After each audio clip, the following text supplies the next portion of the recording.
Olá, tudo bem? Estamos diante de mais uma aula. E na nossa aula de hoje, veremos a última aula sobre oração e a última aula da primeira sessão do capítulo 6 do Sermão do Monte. Então, para começar a nossa aula, vamos para Mateus, capítulo 6, do versículo 11, que diz o seguinte: Dai-nos hoje o nosso pão de cada dia. Perdoa as nossas dívidas, assim como perdoamos a nossos devedores. E não nos deixeis cair em tentação, mas livrai-nos do mal. Porque teu é o reino, o poder e a glória para sempre. Amém. Pois, se perdoarem as ofensas uns dos outros, o Pai Celeste também perdoará vocês. Mas, se não perdoarem uns aos outros, o Pai Celeste não perdoará as ofensas de vocês. Vamos orar para começar esta aula. Senhor, meu Deus, Pai, graças te damos, Senhor, por tudo que tu tens feito. Nós te louvamos e te agradecemos, Pai, porque tu, Pai, é o grande eu sou, Pai. O grandioso Deus que está aqui cuidando de nós, nos guardando, nos livrando de todos os males. E só temos a te louvar e te agradecer, Pai. E que a tua palavra venha ser escrita em nossos corações, Pai. E que a tua palavra venha atingir no nosso mais profundo ser, Pai. E nos transformar e nos fazer novas criaturas. Assim te louvamos e te agradecemos em nome de Jesus. Amém. Começamos falando a oração da seguinte forma: Pai nosso que estás no céu. A gente viu que, antes de tudo, precisamos ver quem era o nosso Pai. Entender que a partir do momento que a gente vai orar, na verdade estamos clamando, chamando pelo Pai e dizendo: Pai, vamos conversar. É uma conversa de pai e filho. Não é qualquer ser, não é qualquer coisa, mas antes é o Deus Todo-Poderoso. Ele é o nosso Pai. E a gente viu que logo após clamar, pelo Pai, a gente começa o quê? Adorando a Ele. Santificado seja o teu nome. Venha a nós o vosso reino. Seja feita a tua vontade, assim na terra como no céu. Então, a gente percebe que a oração ela começa mostrando Deus é o centro, Deus é o principal. Até aqui tudo era centrado em Deus, na sua glorificação, na sua exaltação, no seu reconhecimento.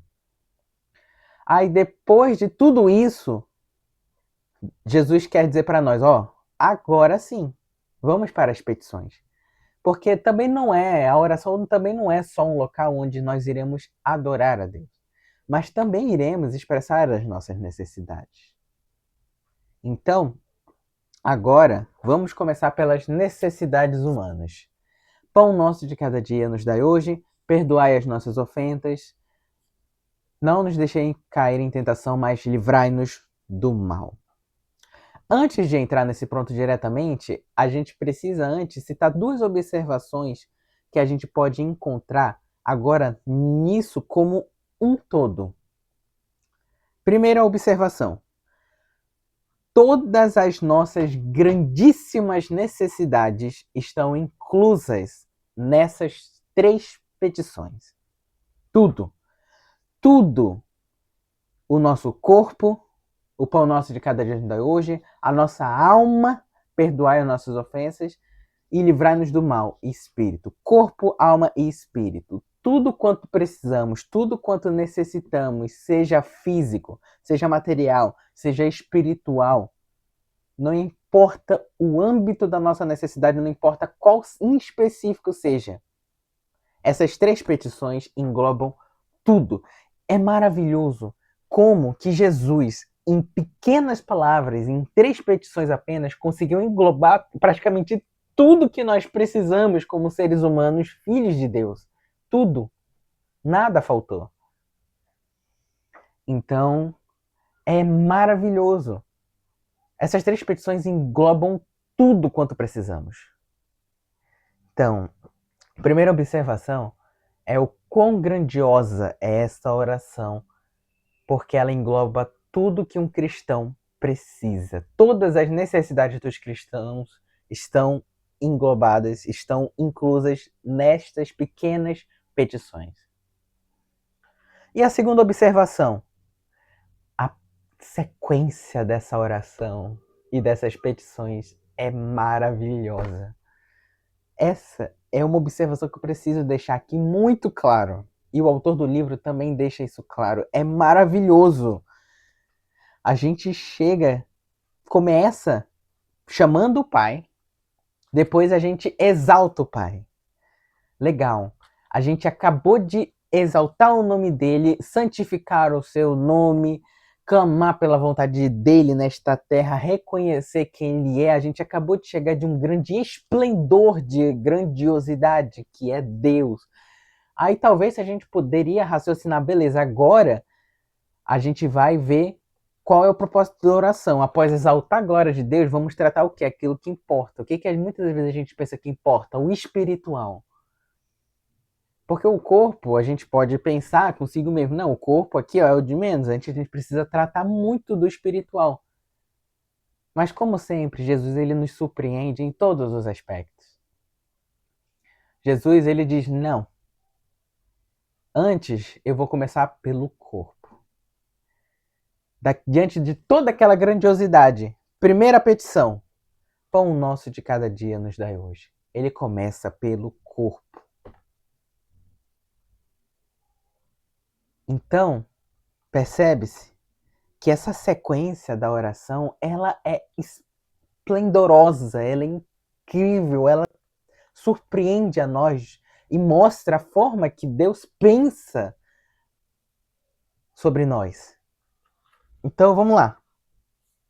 Podemos pensar nessa sequência: pão nosso, perdão e livramento. Por que começar pelo corpo? Por que não pelo espírito? Não seria o espírito mais importante que o corpo? Esse corpo físico e mortal? Vamos lá. Primeira coisa, por que pelo pão nosso? Porque essa sequência ela é perfeita, porque ela pensa no seguinte: como que você vai adorar? Como você vai cuidar do seu espírito se você não existir? Do que adianta você cuidar do seu espírito e o seu corpo vir a desfalecer e você deixa de existir? Deus, ele deixa uma situação muito clara aqui pra gente. Primeiro, a gente precisa ter a capacidade de continuar nossa existência física nesse mundo. Ou seja, eu preciso viver. Como eu vou viver, estar vivo, viver em abundância, como Deus diz, como Jesus diz, se a gente não existir? Então, precisamos deste corpo físico para existir. E para existir, precisamos cuidar dele. Precisamos atender suas necessidades físicas. Precisamos atender aquilo que o corpo pede. Então, primeiro eu preciso viver e existir. A minha existência nesta terra é primordial. Como eu vou glorificar a Deus se eu não existir? Então, primeiro, cuide do corpo. Então, a primeira petição da oração é petição pedindo sobre a necessidade do corpo. Logo em seguida, ele prossegue a fim de abordar a necessidade da purificação, da contaminação do pecado e sua culpa. Ou seja, agora que eu tratei com Deus, eu pedi para ele atender às minhas necessidades físicas, agora eu estou aqui, coexistindo nesta terra. Agora que eu existo, agora eu preciso que Deus perdoe a mim, o meu corpo e o meu espírito pelos nossos pecados. Agora eu preciso ser tratado, agora eu preciso ser purificado. Porque geralmente a gente tem a tendência de querer tratar do pecado, da purificação, essas coisas, e esquece do corpo. Então, primeiro, eu coexisto. Aí, agora que eu coexisto, agora eu tenho a necessidade da purificação, da contaminação do pecado. Preciso me libertar desta culpa. Preciso me libertar da natureza que está presente dentro de mim, essa natureza pecaminosa, das correntes do maligno. Ter os olhos abertos, porque o Deus deste século que toma este mundo nos faz cegos, deixa as pessoas cegas.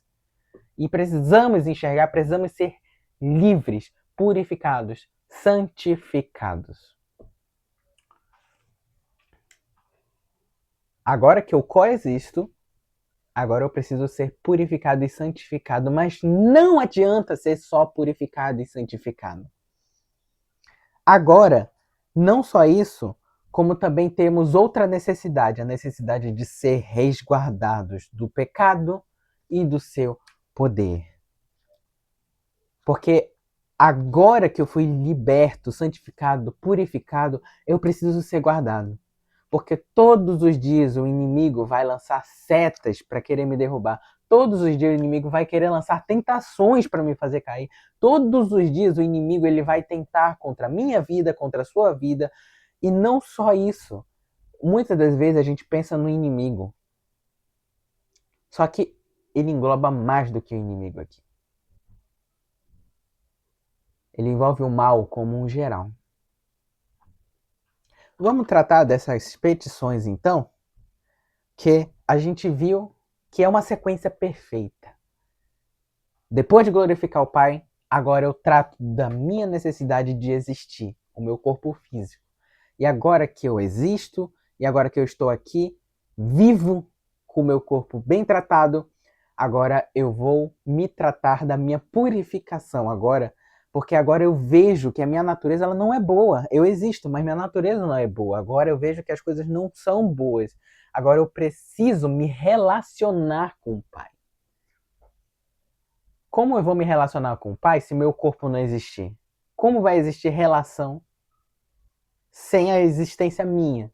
Então, para me relacionar com o Pai, primeiro eu existo. Aí depois eu me relaciono com o Pai. Para me relacionar com o Pai, eu preciso me libertar dos maus do pecado.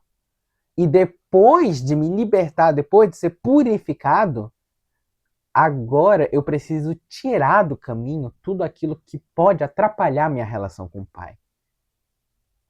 Preciso ser resguardado. Então vamos tratar cada uma dessas petições isoladamente. Primeiro, o pão nosso de cada dia nos dai hoje. A princípio, existem muitas teorias. Só que não vamos fazer aqui o desgaste de explorar todas essas teorias nessa passagem supostamente misteriosa. Vamos pensar de uma forma mais simples. Não existe mistério aqui. Não tem para que complicar com 300 mistérios. Pensamos da seguinte forma, pelo menos o seguinte. Dai-nos neste dia aquilo que é necessário. Vamos dizer que essa é a passagem que Deus quis trazer para nós. Dai-nos neste dia aquilo que é necessário. Ou dai-nos hoje para que haja um amanhã, talvez. Existem muitas teorias, mas a gente deveria focar por enquanto nisso. Por quê?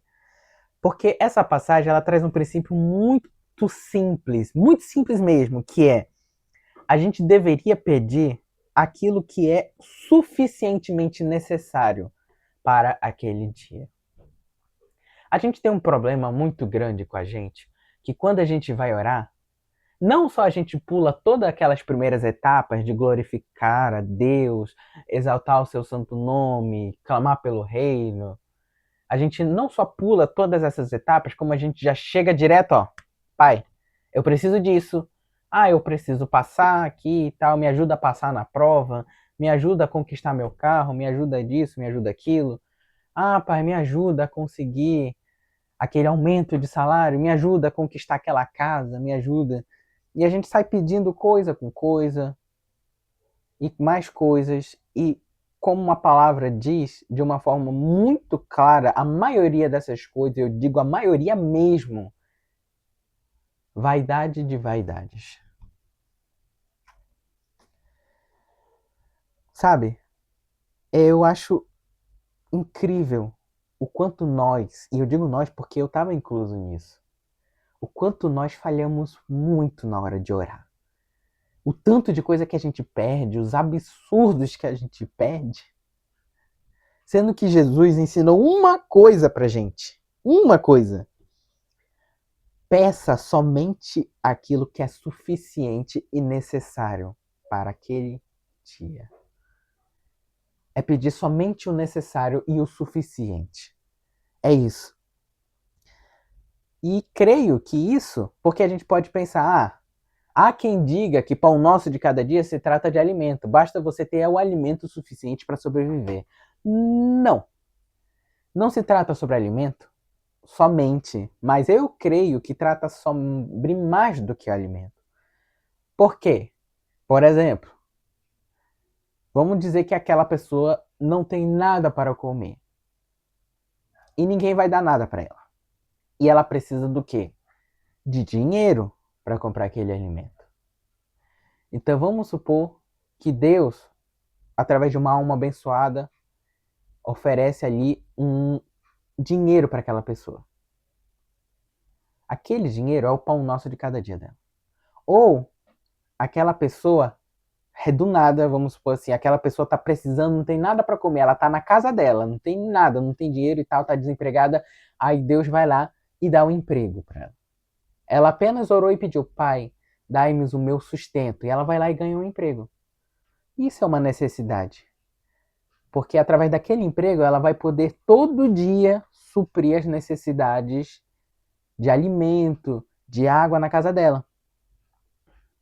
Entende? Então, pão nosso de cada dia é nada mais do que pedir o suficiente e o necessário para Deus. Então, sabe? Já parou para pensar o quão isso é maravilhoso, esplêndido, é incrível? Esse Deus todo-poderoso, grandioso do jeito que ele é, onipotente, onisciente, onipresente, que criou céus e terra, que criou a nós, que criou tudo quanto existiu hoje, que conhecemos. E ele está aqui, preocupado com as suas mais menores necessidades. Ele está preocupado com você, para que você tenha o que comer, para que você tenha do que beber, para que você tenha condições de sustentar sua família, seus filhos, as suas necessidades básicas. Ele está preocupado com as suas mínimas necessidades básicas.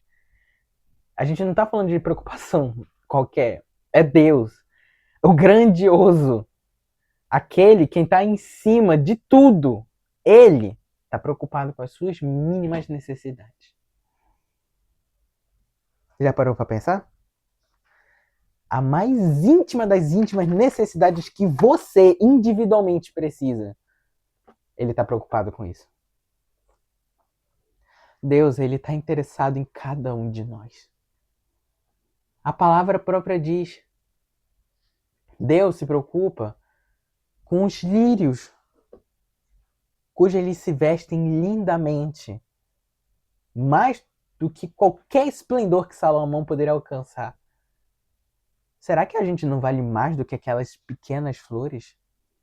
Ou com os passarinhos, com um pardal. Se um pardal não cai diante, sem que Deus saiba, será que nós não seríamos melhor, ou melhor dizendo, não seríamos mais importantes do que os pássaros? Se Deus se preocupa de alimentar os pássaros, os mais pequenininhos pássaros, ele cuida, ele guarda, ele alimenta, ele não se preocuparia com as nossas pequenas necessidades? Esse é o nosso Deus, o Deus que se preocupa com cada parte do nosso ser, com cada pequeno ponto, com cada átomo que circula em nosso corpo, ele se preocupa conosco. Eu quero lembrar uma coisa, que é o seguinte. Aqui, você pode pensar de uma forma diferente. Mas eu quero deixar bem claro aqui a forma que a Bíblia apresenta. A Bíblia apresenta que nós deveríamos orar, e somente orar, por necessidades absolutas, e não por artigos de luxos ou superabundâncias e etc. Nossa, já parou para pensar o quanto de vez quando a gente chega e pensa, pai, me dá dinheiro, a pessoa ela tem o que comer, ela tem do que beber, e ela tá dizendo, pai, eu quero ser rico, pai, eu quero um carro, sendo que a pessoa ela já tem um carro, ela só quer um carro melhor. Ah, pai, eu quero, sabe, ter um ótimo emprego, o melhor emprego do mundo, eu quero ter isso, eu quero ter aquilo, pai, eu quero ser super abundante, eu quero ser próspero. É errado ser próspero? Não, não é errado. Mas a Bíblia diz: ore somente por aquilo que te é necessário. Nada foi nos prometido além do que é o suficiente. E a Bíblia promete somente nos dar o suficiente. A Bíblia não te promete dar uma casa, um emprego top das galáxias. A Bíblia não te promete que você vai ser rico. A Bíblia não te promete que você vai ser próspero. A Bíblia não te promete que você vai ser super 100% de saúde imune, daquelas coisas e tal. Ela não te promete nada disso. Ela te promete somente o necessário. E é por isso que você deve orar, e somente por isso, pelo necessário. Salmos 37.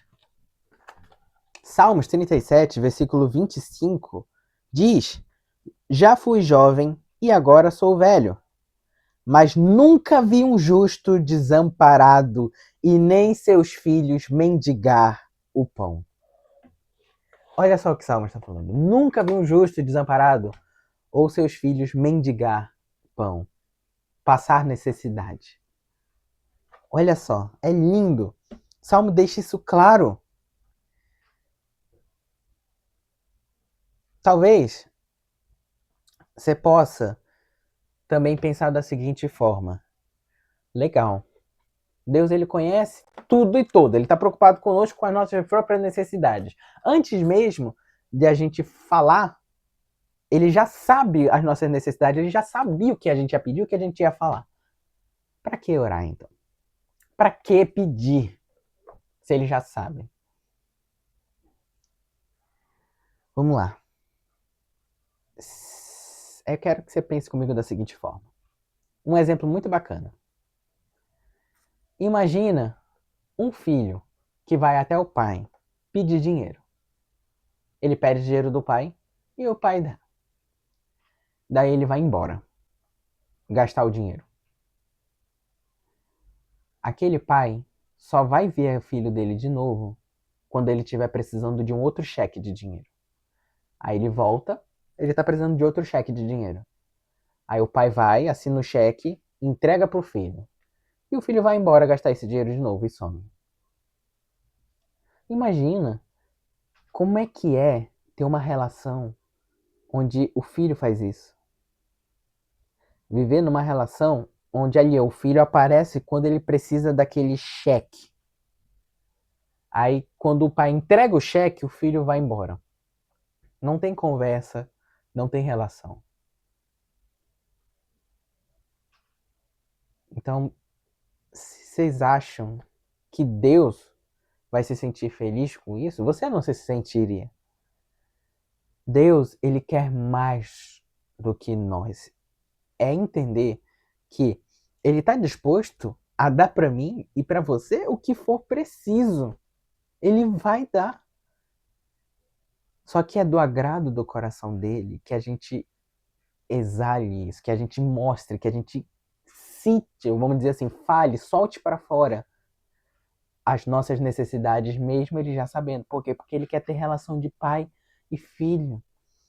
É o filho que não vai atrás do pai só para pegar um cheque e ir embora. É o filho que vai, ele precisa.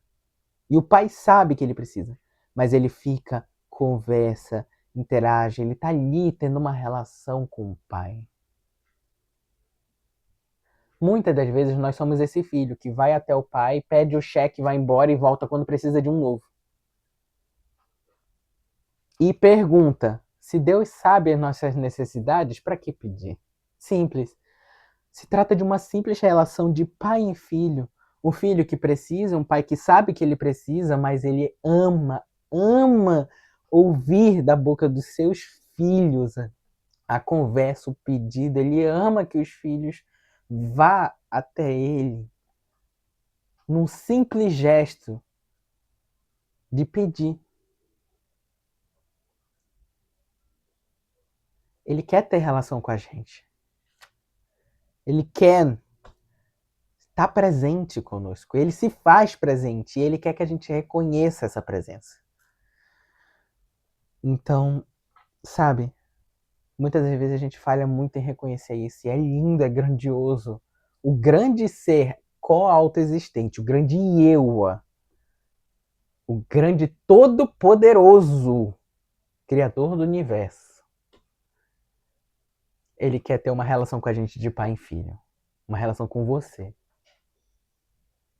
Precisava? Óbvio que não. Ele é o ser todo-poderoso. Existe algo maior do que ele? Mas ainda assim ele quer ter um relacionamento com você e comigo. É maravilhoso isso. Então, vamos refletir nesse ponto. Outro ponto, outra observação. Todos deveríamos perceber que dependemos inteiramente de Deus. Até mesmo no pão diário. Outra coisa. Para que orar? Para que pedir? É você pensar comigo. Até mesmo no pão diário nós precisamos de Deus. Você acha que não? Você acha que não precisa de Deus para sobreviver? O maior erro da ciência, inclusive, é achar que por ter adquirido muitos conhecimentos, por ter adquirido tanta tecnologia, ter adquirido tanta evolução e ter descoberto muito sobre as leis naturais da natureza, achar que agora não precisa de Deus. Eu não afirmo que a ciência diz que não precisa de Deus, mas é um erro generalizado de muitas pessoas que adquirem tais conhecimentos e acham que agora não precisam de Deus, porque elas adquiriram um domínio da natureza. Não é assim que funciona. Até no nosso pão diário, nós precisamos depender inteiramente de Deus, até no mínimo detalhe. Porque se Deus quiser, uma pessoa ela consegue fazer uma colheita brotar no deserto. Porque o ser humano adquiriu esse conhecimento e tecnologia para isso. Mas se Deus quiser, Deus faz até os campos mais férteis desabrochar e não gerar fruto. O ser humano pode adquirir o poder de gerar chuva. Mas Deus pode fazer ficar sem chover para sempre. E não há ser humano que consiga reverter isso. Se Deus quiser, Ele pode fazer o mundo inteiro passar fome, tirar todo o alimento. Por quê? Porque isso só mostra que não adianta o nosso conhecimento, não adianta o que a gente faça. A gente hoje vive bem, come bem, mas porque Deus está permitindo. Porque se Deus quiser, Ele vai tirar até mesmo o nosso pão diário. Para que você entenda o seguinte, até no pão diário precisamos. Tem gente que não reconhece isso. E ainda assim Deus as alimenta, mas no dia que Deus quiser parar de alimentá-las, elas não terão mais o pão diário. Por quê? Porque nós que reconhecemos e essas pessoas que não reconhecem, uma coisa é fato. Todos dependemos dele. Todos. Em tudo. Até no mínimo dependemos dele. Já parou para pensar nisso? Você já reconheceu Deus dessa forma? Na sua oração? uma coisa que eu sempre perguntei para mim, o quão dependente eu sou de Deus? A gente pensa, totalidade, eu sou totalmente dependente de Deus. Mas o que significa essa totalidade? Aqui eu já dou um conceito. Totalidade a ponto de que até no meu mais mínima necessidade, que é o meu pão diário, eu preciso dele. Se hoje eu tenho almoço em casa, janta em casa, é porque Deus colocou na minha mesa. Porque se Deus não quisesse, eu não teria nada para comer hoje. Até nisso eu dependo dele. Então, precisamos dele em tudo. Tudo, tudo, tudo. Pão nosso de cada dia nos dai hoje. Sim, eu preciso orar pedindo. E pedindo somente o que é necessário. E glória a Deus por isso, porque todo dia Ele me alimenta. E eu afirmo mais, Lucas, afirmo mais. Ele não só me dá o que eu preciso, como Ele me dá mais do que eu preciso. Mais. Precisava me dar mais? Não. Mas glória a Deus por isso, porque Ele me dá o que eu preciso e me dá mais. E assim como você também. Eu tenho certeza que Ele não dá só o que você precisa, Ele dá mais. Porque isso é o que um pai faz. Um pai, ele dá o que você precisa, só que um amor de um pai, ele tá preocupado não só com essa necessidade, do amor, da gratidão de um pai te dá além do que você precisa. Ele ama fazer isso. Mas pedir, peça somente o necessário. Como eu disse, a Bíblia não promete nada além do que é necessário. Agora vamos para a segunda petição. Perdoai as nossas dívidas. Agora, ele está dizendo, perdoai as nossas dívidas assim como nós perdoamos aqueles que nos têm ofendido. Agora a gente vê um outro problema aqui, uma outra questão. Jesus agora está apontando para o problema do pecado. Nessa passagem por si só, a gente vê duas grandes dificuldades que até grandiosos teólogos enfrentam. Que é, primeiro, a ideia de ainda precisar pedir perdão. Tem pessoas que acham que não precisam pedir perdão. Por quê? Porque elas são salvas pela fé. Elas têm fé. Uma vez que elas têm fé, elas não precisam pedir perdão. Elas têm fé em Cristo. É o famoso Deus já me perdoou. Eu não preciso pedir perdão porque Ele já me perdoou. Eu tenho fé. Outros também dizem que eles não precisam pedir perdão porque não precisa. Porque antes eles foram feitos novas criaturas. E porque agora eles são feitos novas criaturas, eles não precisam mais pedir perdão porque eles estão libertos. Agora eles são seres perfeitos diante de Deus. Olha, eu diria que isso é só o começo do tanto de coisas que se dá para acreditar nessa passagem. Só que a palavra do Senhor diz completamente o contrário. Essa oração diz o contrário. Essa oração diz o seguinte: o contrário de tudo isso. Devemos pedir perdão. Talvez a gente possa pensar, ué, mas isso não é algo básico, pedir perdão? A verdade é que para muitas pessoas não é. E na verdade, as pessoas elas não entendem o porquê pedir perdão. Elas pensam, pedir perdão por causa dos nossos pecados. Isso vai além disso. Muito além. 1 João, capítulo 1. Então, 1 João, capítulo 1, versículo 9. Diz o seguinte: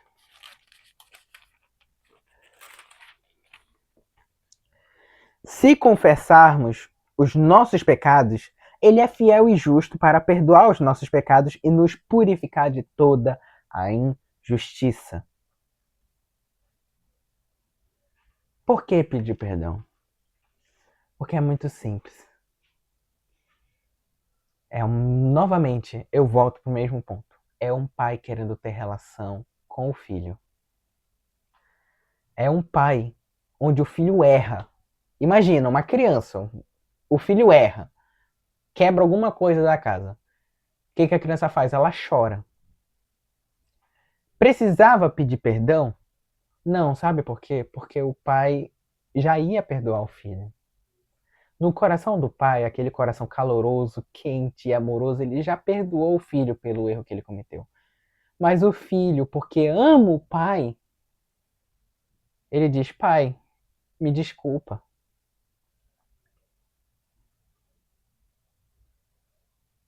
Aí você vai pensar, então, precisar, não precisaria?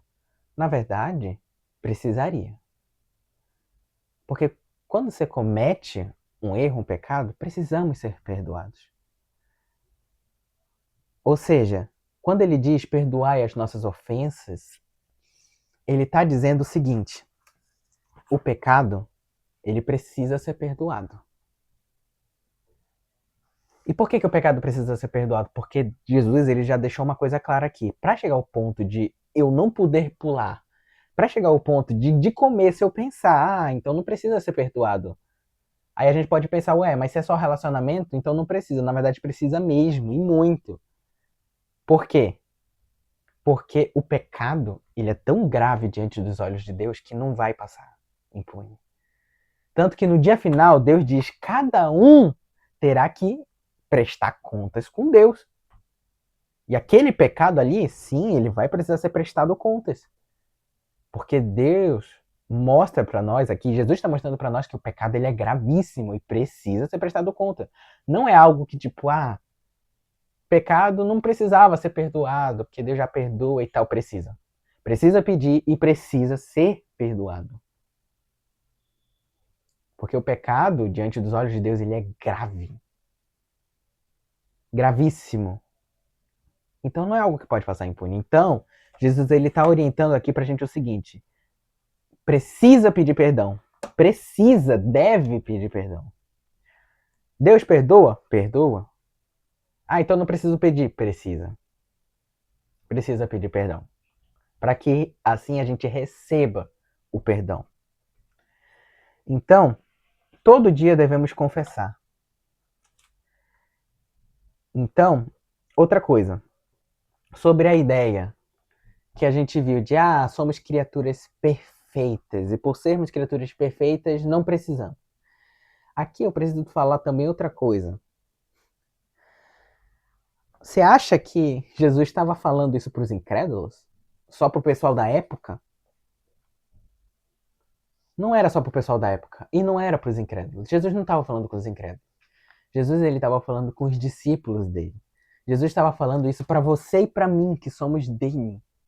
Na verdade, em nenhum momento Jesus direcionou essa oração do Pai Nosso para os incrédulos. Nunca. Ele direcionou diretamente para os cristãos. Então, eu quero deixar aqui a seguinte ideia. E eu deixo ela com um certo risco, mas eu deixo, porque ela é clara. Que é, a não ser que essa pessoa ela tenha sido convertida verdadeiramente, a não ser que essa pessoa esteja verdadeiramente em Cristo, a não ser que essa pessoa tenha recebido a autoridade de clamar Pai Nosso que estás no céu. Se ela não recebeu essa autoridade, nunca que ela vai poder clamar e dizer, perdoai as minhas ofensas, assim como nós perdoamos aqueles que nos têm ofendido. Nunca que ele vai poder clamar isso. Porque ele não recebeu a autoridade para clamar Pai Nosso. Por quê? Porque ele é um incrédulo. Porque ele não reconhece o Pai. Como que ele vai dizer, perdoai as nossas ofensas, assim como nós perdoamos aqueles que têm nos ofendido? Por quê? Perdoai as nossas ofensas, assim como nós perdoamos aqueles que nos têm ofendido. Você pode pensar, então, oração, vamos dizer assim, é a oração do Filho de Deus. Então eu preciso, porque você vai pensar comigo, eu preciso perdoar para ser perdoado. Mas não. Não é assim que funciona. E a gente entra aqui na segunda observação, que é: há quem diga que não se deve ser usada essa oração nos dias de hoje. Por quê? Porque é um retorno à lei mosaica. Ou seja, por causa dessa passagem aqui, versículo 14 e 15, Pois, se perdoares as ofensas um dos outros, o Pai Celestial também perdoará vocês. Mas, se não perdoares uns aos outros, o Pai Celestial não perdoará as ofensas de vocês. Aí você vai pensar, ué, então eu preciso perdoar para receber perdão. Não, não é isso que essa passagem quis dizer. Essa passagem ela está dizendo algo mais profundo. Vamos analisar com calma. Ela não diz, vocês precisam ser perdoados para que então, e somente então, Deus perdoe vocês. Porque se vocês não perdoarem, vocês não receberão perdão. Qual que é a diferença disso que eu falei para o que está nessa passagem? Qual que é a diferença? Ou melhor, qual que é a diferença disso para a oração? A diferença é clara aqui. Jesus não diz perdoai as nossas ofensas porque eu perdoei o meu irmão. Perdoai as nossas ofensas porque muito tenho liberado perdão. Perdoei as nossas ofensas com base no quanto eu perdoei meus irmãos essa semana. Em nenhum momento Deus escreveu isso. Perdoai as nossas ofensas assim como nós perdoamos. Vamos tentar explicar esse assim. Porque se for para pensar nessa ideia, a gente tem uma contradição muito grande. Se for para pensar nessa ideia de que eu preciso perdoar para ser perdoado, então a gente exclui ela. Por quê? Porque ela diz que eu preciso perdoar para ser perdoado. Então isso não vale para os dias de hoje. Ótimo. Exclui. Só que para você excluir ela, você também precisa excluir a parábola do filho pródigo. Porque a parábola do filho pródigo também não bate de acordo com esse padrão. Primeiro, a parábola do filho pródigo não utiliza o nome de Cristo. Então é o primeiro problema que a maioria das pessoas enxergam nessa oração, é que essa oração não usa o nome de Cristo. A parábola do filho pródigo também não. E não só isso, como a parábola do filho pródigo não tem expiação. Como assim? Eu preciso... É como se fosse uma forma de expiar pecados. Para eu receber perdão dos meus pecados, eu preciso perdoar o pecado dos outros. Como se fosse uma forma de troca, que é o que a gente chamava de expiação.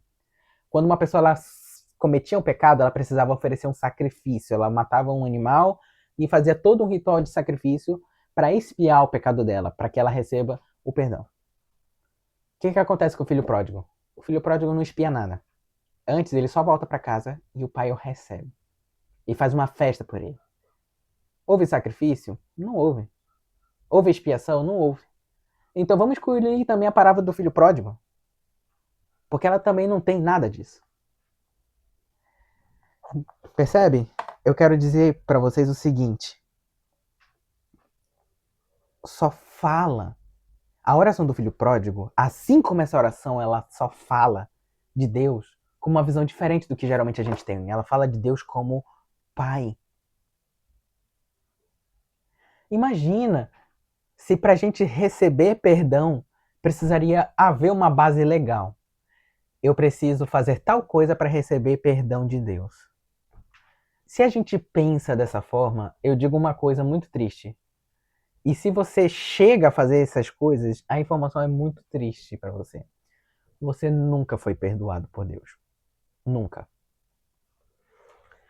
Romanos 3, versículo 10, diz para nós da seguinte forma: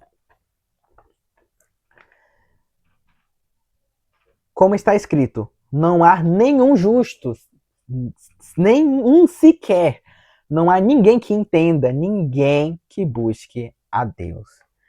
Ou seja, não há um justo nessa terra, ninguém é justo.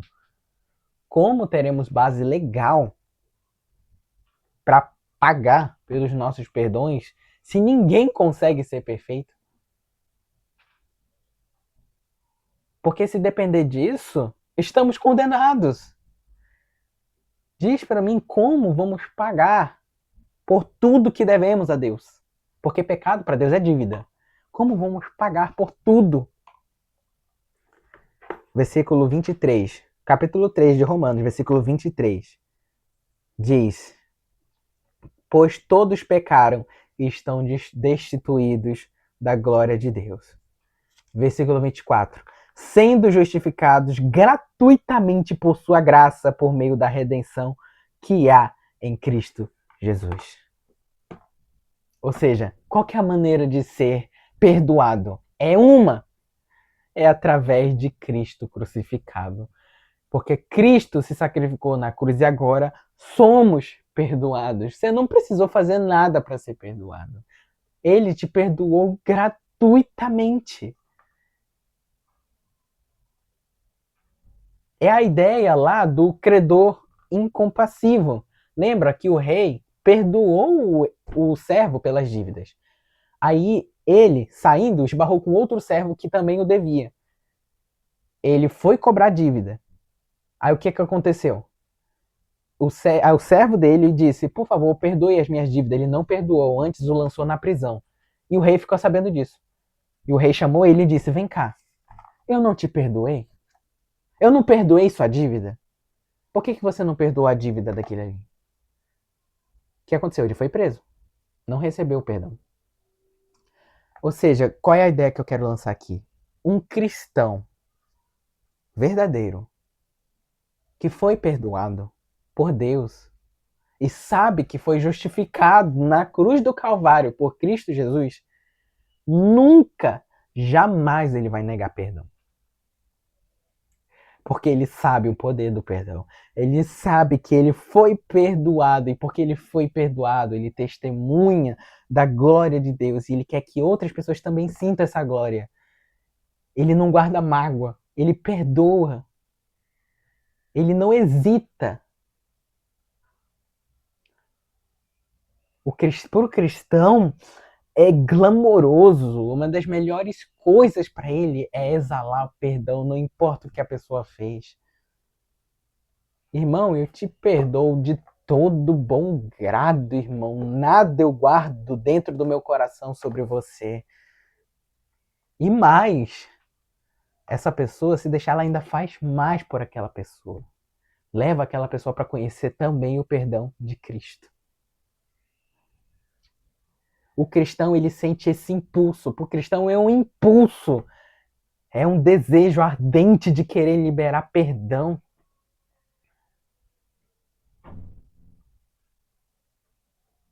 Agora, se você é alguém que não libera perdão facilmente, ou nem sequer chega a liberar perdão, que guarda mágoas no coração, que não sente esse desejo ardente de liberar perdão, eu digo uma coisa também triste para você. Você nunca foi perdoado por Deus. Nunca recebeu perdão. Porque o verdadeiro perdão, ele quebranta. O verdadeiro perdão, ele transforma. O verdadeiro perdão, ele vai te tornar outra pessoa. O verdadeiro perdão te força, com muito bom grado, a você a querer perdoar. Você olha para aquela pessoa e pensa, poxa, Deus me perdoou diante de tudo que eu fiz. E você olha para aquela outra pessoa e você pensa, ela precisa de perdão, assim como eu precisei. Eu precisei e aquela pessoa também precisa, portanto eu vou liberar perdão para aquela pessoa. Entendem a diferença? Então, não adianta. Não importa quantas pessoas eu perdoei nesse mundo. Isso não vai pagar sua dívida. Não é, eu perdoei todo mundo neste mundo, portanto Deus vai me perdoar. Não. Eu perdoei a todos neste mundo porque antes Deus me perdoou primeiro. Portanto, eu liberei perdão de muito bom grado. Isso é incrível. É incrível. E eu espero que, assim como eu, todos vocês, se não experimentaram ainda, que experimentem. E que vocês possam, então, receber o perdão de Deus. Recebam, para que então vocês possam testemunhar, ser quebrantados e clamar: perdoai as nossas ofensas, assim como nós perdoamos aqueles que nos têm ofendido. Último ponto. E não nos deixeis cair em tentação, mas livrai-nos do mal. Isso, o que significa essa passagem? Significa que eu vou pedir que eu não seja conduzido direcionado, levado a uma situação em que nos tornemos passíveis de ser tentados por Satanás. O que significa isso? Agora Deus me perdoou. Eu estou perdoado dos meus pecados. Agora eu estou tendo um relacionamento com Deus. Mas existem muitas coisas neste mundo que vão querer atrapalhar esse relacionamento. Muitas coisas. Muitas coisas vão querer nos afastar de Deus. Portanto, não adianta só eu ser liberto, não adianta só eu ser perdoado, mas eu também preciso de resguardo. Eu preciso tirar as pedras do caminho. Eu preciso abrir o caminho e deixar limpo para que nada interfira na minha relação com o Pai. Então, quando eu oro, não nos deixeis cair em tentação, eu estou dizendo, Pai, se esse caminho for me afastar da tua presença, não me deixe ir até lá. Livre-me deste caminho. Se este caminho me trazer tentação, livra-me deste caminho. Se isso for me trazer mal, não me tire daqui. Se isso daqui interferir na minha relação com você, tire. Não me deixeis cair em tentação. Jesus diz em Mateus 26, versículo 41. Olha só, a gente precisa ser preservado. E muito. Deus diz em Mateus 16, versículo 41. Vigiai e orai, para que não caias em tentação. Tem coisas que é muito perigosa nesse mundo. Se não fosse, Deus não teria dado esse alerta. Ele já está dizendo para nós, vigiai e orai. Ele diz também nas cartas, cuide você que está de pé, para que não caia, porque você pode cair. Mal, aqui, nessa palavra, não significa só Satanás. Não pense nisso. Mal significa Satanás, mas também significa o mundo, porque o mundo tem inúmeras coisas que podem me afastar da presença de Deus, que pode ser um empecilho na minha relação com Deus. Pode ser o meu interior, porque o nosso interior é uma natureza pecaminosa, má, cheia de imundícias, de desejos, de perversidade, e que precisa ser tratada, precisa ser restringida, ela precisa ser controlada.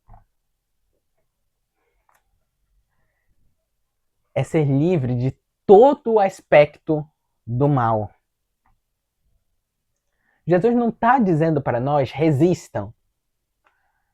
Não nos deixeis cair em tentação. Ele está dizendo, Pai, me dá as forças para resistir. Não é isso. Vai além disso. É ser guardado. Você pensa que o quê? Vai conseguir resistir o mal? Não vai. Pode tentar o quanto quiser, mas não tem como. Você pode resistir por um determinado período de tempo, mas, consequentemente, se você só ficar tentando resistir, você vai cair.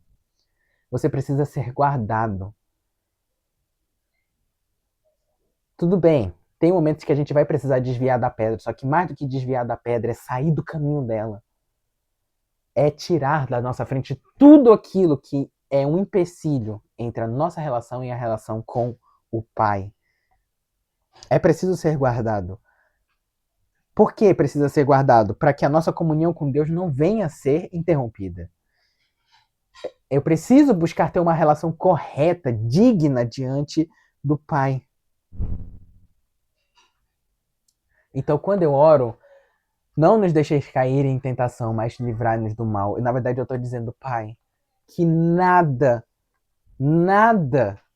venha a ser um empecilho, venha a ser um obstáculo na nossa relação. Antes, liberta-me, Pai, de todo o mal. Liberta-me, Pai. Guarda-me, guarda o meu coração, guarda o meu ser, guarda a minha mente, Pai. Porque Satanás vai tentar. A tentação, ela vai vir. As malícias do mundo vão vir. Os desejos interiores da carne vão vir. É dizer, Pai, me guarda. Não me deixe cair. Aí sim, dai-me forças, Pai, para que eu resista. Ou melhor, desvie, tire esse obstáculo.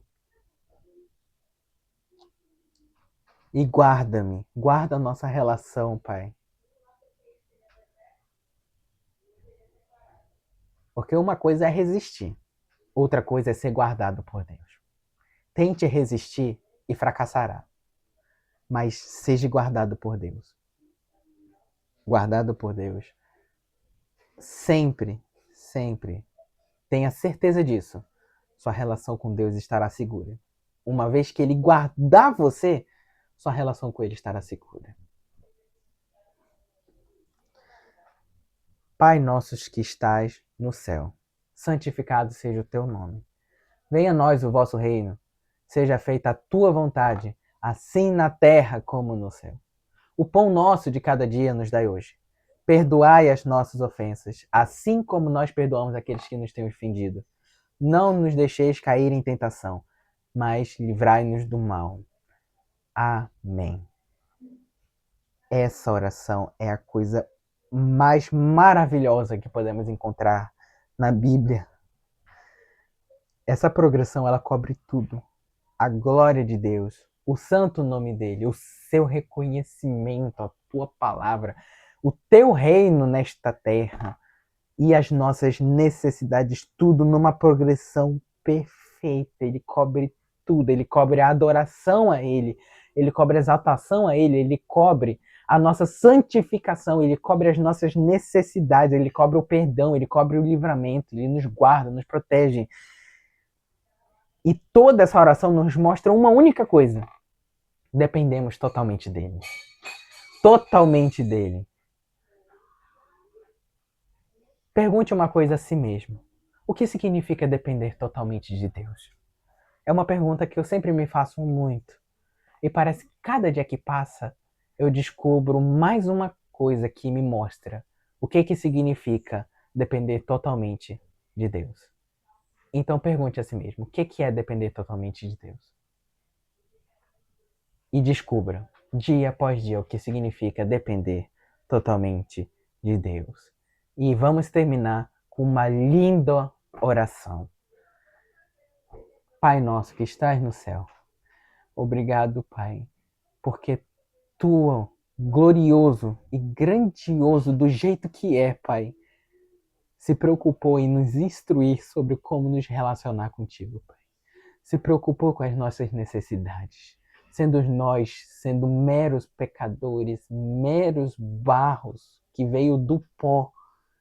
E ainda assim, tu se preocupa com o nosso mais íntimo, Pai. Tu, grandioso, glorioso, glorificável, grande Criador dos céus e da terra, Pai. E assim te pedimos, Pai. Cuide, Pai, para que a tua palavra venha atingir os nossos corações, para que o teu reino, Pai, venha então se estabelecer nesta terra e venha ser feita a tua vontade, Pai. Pois ansiosamente aguardamos, Pai, pela tua chegada, Pai, por quando tu virá no grande dia, Pai, descerá sobre essa terra e tudo será tomado por tua glória, Pai. Pai, que venhamos, Pai, ter cada dia mais do que comer, do que beber, que venhamos ter empregos, Pai, para nos sustentar. Que aqueles que precisam de emprego, dê emprego. Aqueles que precisam do que comer, dê o que comer. Aqueles que não têm o que beber, Pai, dê do que beber, Pai. Dê aquilo que eles precisam para que eles vivam uma vida, Pai, suprido de todas as necessidades. Perdoa-nos, Pai, e nos ensine a perdoar. Sei que somos falhos, Pai. Muitas das vezes podemos falhar em perdoar o nosso próximo. Então, Pai, nos ensine a perdoar, assim como Tu nos perdoaste, Pai. Nos ensine a reconhecer do Teu perdão e a perdoar como Tu perdoas, Pai. Nos ensine a liberar o perdão como Tu libera perdão a nós, Pai. E livra-nos e guarde-nos de todo o mal, toda a malícia, de toda a perversidade deste mundo. Pai, nos dê forças para que quando os desejos vierem, as tentações vierem, que elas não venham nos tomar, que elas não venham ser um empecilho, mas antes que a nossa relação contigo venha a ser tão forte, tão poderosa, que em nada, Pai, em nada neste mundo eu irei trocar a nossa relação. Nada neste mundo substitui a nossa relação, Pai. Nenhuma coisa neste mundo vai ser um empecilho na nossa relação. Então livra-nos, Pai, livra-nos para que nada interfira. Em nome de Jesus, assim te louvamos e te agradecemos e exaltamos o teu santo nome, Pai. Em nome de Jesus. Amém.